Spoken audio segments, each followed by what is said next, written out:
আর এই বিশ্বাসের সবচেয়ে জীবন্ত এবং রহস্যময় প্রকাশ হল জাংবেতো, স্থানীয় ভাষায় যার অর্থ রাতের প্রহরী।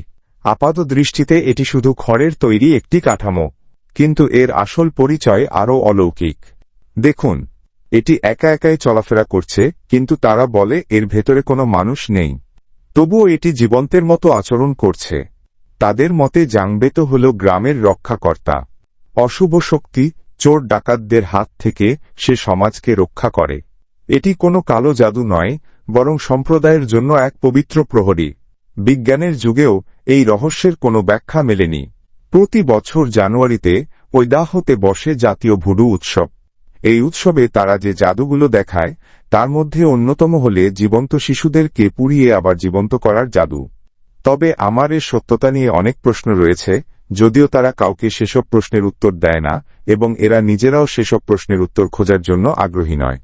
তারা প্রথমে ভিড়ের মধ্যে থেকে একজন শিশুকে বেছে নেয় এবং তার চোখ কাপড় দিয়ে বেঁধে ফেলে এবং মাদুরে শুইয়ে দিয়ে কানে জাদুর মন্ত্র পাঠ করে শোনায়। এরপর জাংবেতো তার ওপর কিছুক্ষণ নাড়াচাড়া, কিন্তু সেটা মাত্র কয়েক সেকেন্ডের সময় নেয়, কিন্তু এর মধ্যে কোনোভাবেই বাচ্চাটাকে বের করে নেওয়া সম্ভব নয়। এরপর তারা বাচ্চাটাকে নিয়ে গর্তে রাখে এবং তাতে আরও খড় দিয়ে আগুন জ্বালিয়ে দেয়। কি বিভৎস, তাই না?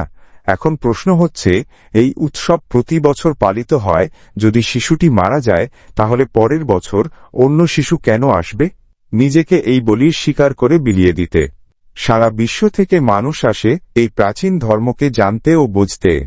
ভুডু শুধু আত্মিক জগৎ নিয়ে কথা বলে না, এটি প্রকৃতিকে সম্মান করতে শেখায়, পূর্বপুরুষদের মনে রাখতে শেখায়, আর সম্প্রদায়ের বন্ধনকে মজবুত করে। হয়তো এর অনেক কিছুই আমাদের যুক্তিবাদী মনের কাছে অবাস্তব মনে হতে পারে,